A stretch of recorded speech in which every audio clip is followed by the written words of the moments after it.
Good morning, Angela and Toby, or good afternoon to you, Angela. We are continuing on with this lecture from chapter 24, and we're going to review real quickly what we've talked about thus far. So Jesus gets word that Lazarus is sick, and what does he do? He stays for 2 days. He stays for 2 days. He waits for 2 days before he goes. And by the time he does go, Lazarus has died. So we talked about how the ways of God are not always our ways, but they are what is best for us. And then when Jesus says we're going to Bethany, which is very close to Jerusalem, they say they were just trying to stone you there. Why would we go back there? And it says that they were fearful and lacked courage. And that's probably true, that they were fearful about going back to near Jerusalem. And then they show their misunderstanding when Jesus says, our friend Lazarus has fallen asleep. And they say, well, that's the best thing for him. Let him sleep. What's so funny? Nothing's funny? Wow. It's okay. What did I say? No, it's not. It's the same. It's not me. It's Jake. It's not even Jake, bro. Well, oh, okay. Okay. So they show, again, we see this theme of misunderstanding when they think he's sick and sleeping and that's the best thing for him. And so then Jesus has to plainly say, he's dead, he's died. And then now they're deciding to go back. This last one, lack of faith, it's referring to Thomas saying, well, then let us go and die with him. We don't know how he said that. He could have been being sarcastic, right? Let's go too and die with him, yeah, right. But he also could have been a statement of faith and let us go. I'm ready, I'm willing to die. We just don't know. So I don't want to reach farther than the text would allow us. And so he gets there, and Martha comes out to greet Jesus. And she says, if you would have been here, Jesus, my brother wouldn't have died. But even now, I still believe. I still believe that you are Messiah. I still believe that you can heal. Now, she's not saying, I still believe that you can heal my brother, you can raise my brother, because I don't think she had any context from which to understand that was true. But she's saying, but I still have faith in you, just in general. So the wisdom of Martha. Now we see in verse 28, and here's where we, 28 through 32, we see the wishes of Mary. And again, I think this is a little harsh according to the curriculum, so I will kind of give you some context with that.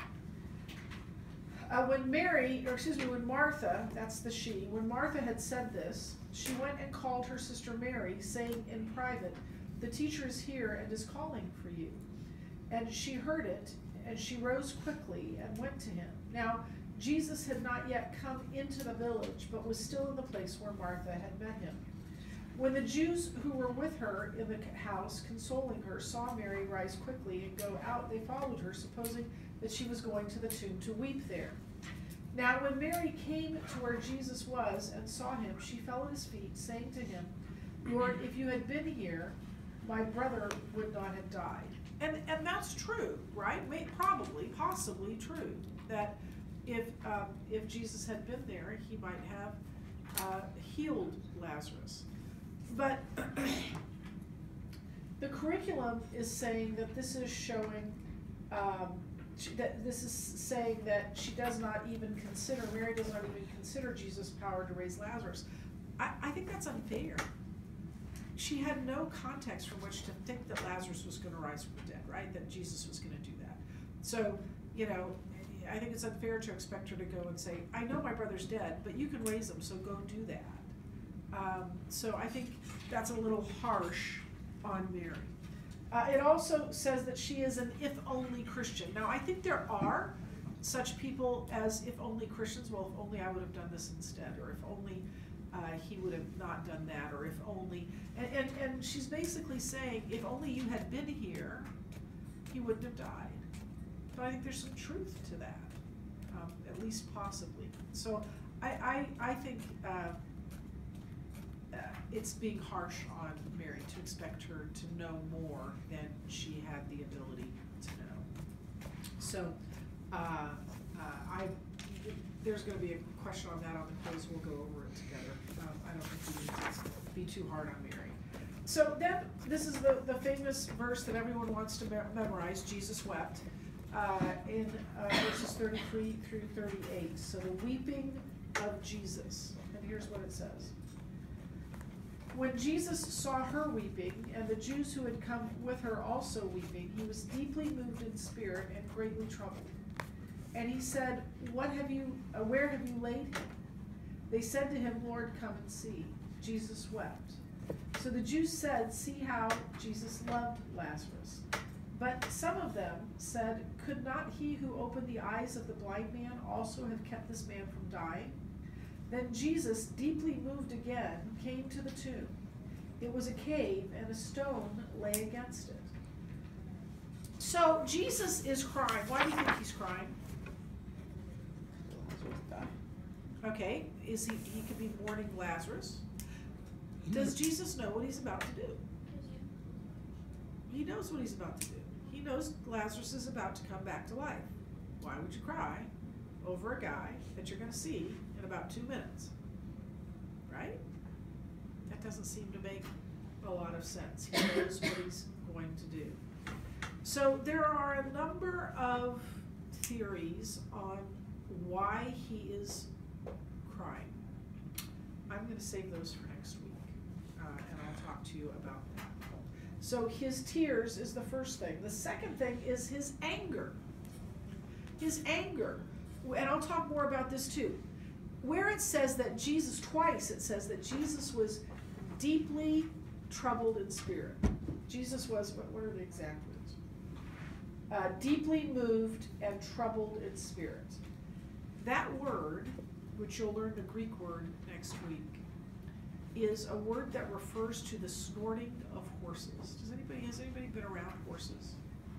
If you have a horse whose ears are pinned back, who's raising his head up like this, he's pawing at the ground and he is snorting, what emotion is he feeling? He's angry. You angry? Yeah, he's angry. Jesus stands before the tomb of Lazarus, knowing he will raise Lazarus from the dead, and he is weeping and he is angry. Because their sin is what caused him to die. Yeah, we'll talk about that next week. Very astute of you. So he is angry, and we'll talk more about this next week. But there is such a thing as righteous anger. Now, there's such a thing as selfish anger. There's such a thing as sinful anger. But there is such a thing as righteous anger. Paul, when he writes about anger, he says, in your anger, do not sin.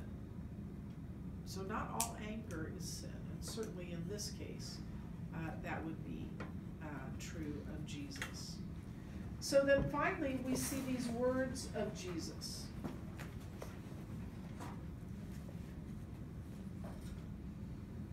And here's what he says. Jesus said, take away the stone. Martha said, the sister of the dead man said to him, Lord, by this time there will be an odor, for he has been dead 4 days. This story several times tells us that Lazarus has been dead 4 days.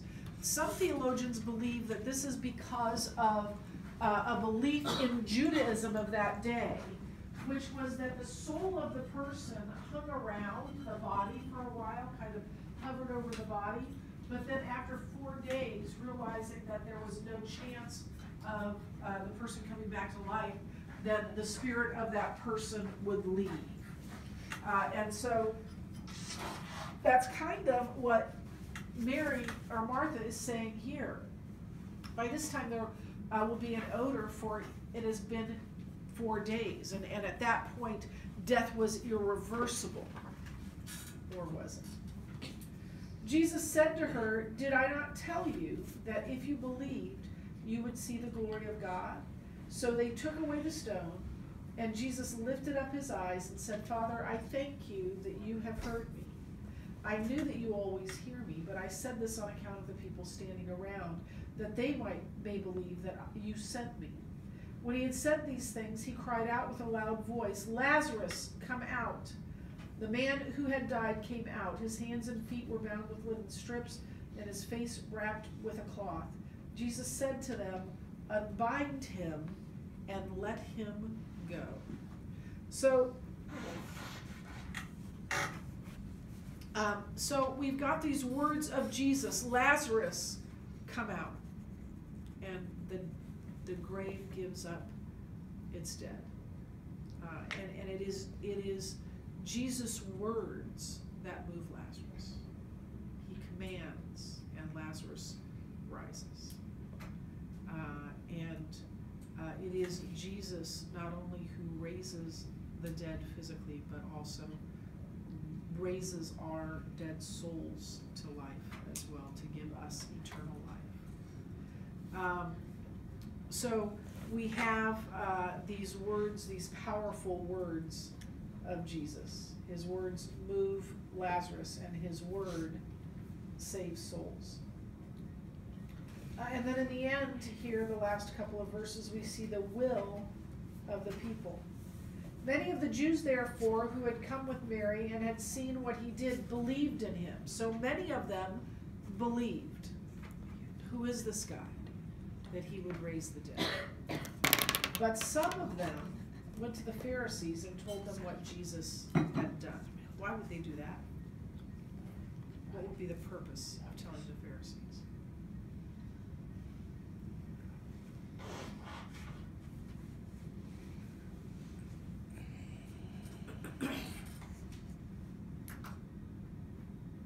They want to get Jesus in trouble. I don't know how you stand at that tomb and you see what just happened and go, man, this guy's got to go. But they did. There were some that refused to believe. There were some that refused to follow Jesus. There's a saying that I think is, bless you, there's a saying that I think is very true, that there is none so blind as he who refuses to see.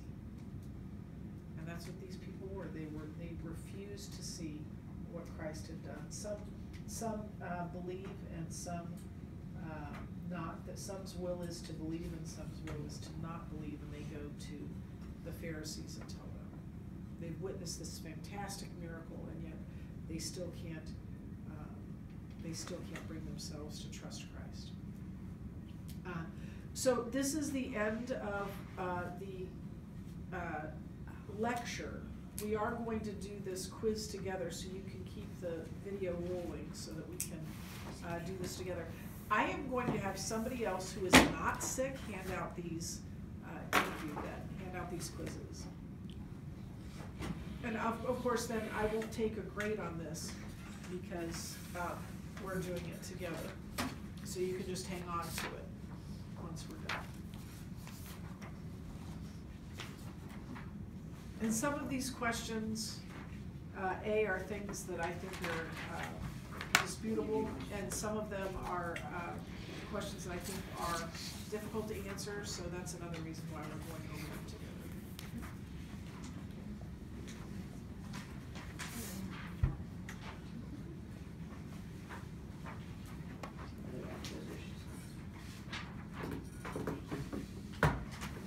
Everybody got the quiz? Yeah. Okay, put your name on it.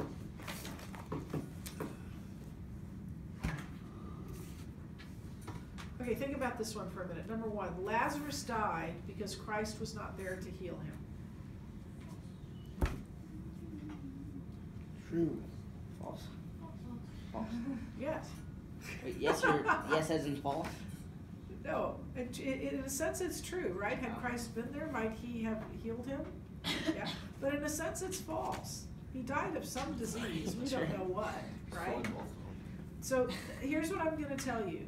I would never write this question. It's far too confusing, and it can be answered either way. That's the definition of a bad, true, false question. You could make an argument for either way. The curriculum says it's true, but that you will never see that question again. Number two, upon learning of Lazarus' death, Christ went immediately to raise him from the grave. False. That's false. Yeah, you might see a question like that. The disciples' statements in this passage show that they still were spiritually weak in certain areas of their understanding of God's workings. True. That's true. Yeah, there was some misunderstanding going on, and it will continue. The disciples' statement, the Jews sought to stone you, and you go there again, revealed their what? Fear. Their fear. I think so. Yeah. Why would we go back there? They wanted to kill you last time we were there. That's fear.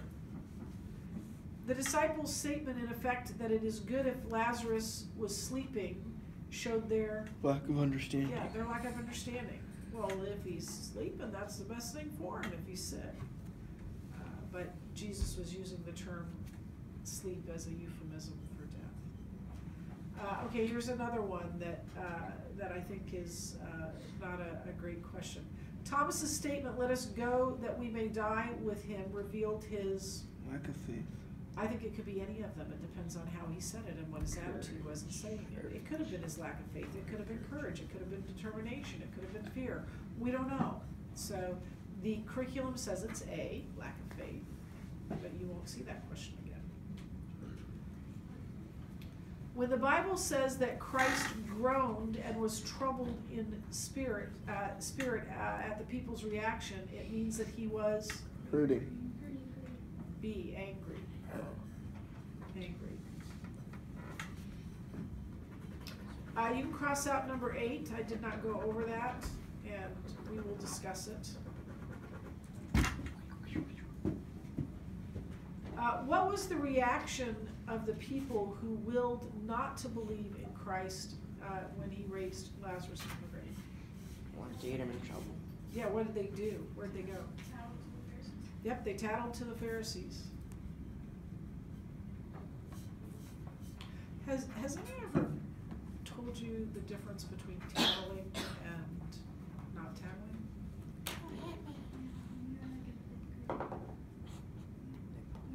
If your sole purpose in telling someone what someone did is to get them in trouble, you are tattling.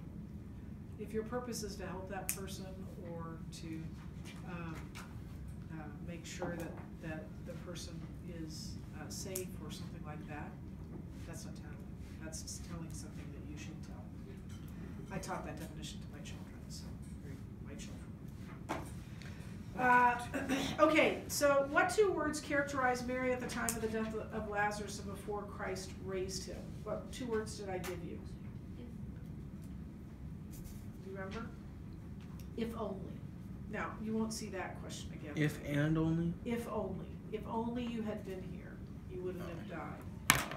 I'm not sure how you can criticize Mary for this and then also write question number 1 saying that Lazarus died because Jesus didn't show up on time, right? Do you see the dichotomy there? Okay, you have the rest of this hour to study for your test, so I would do that if I were you. Can we play Mayhood?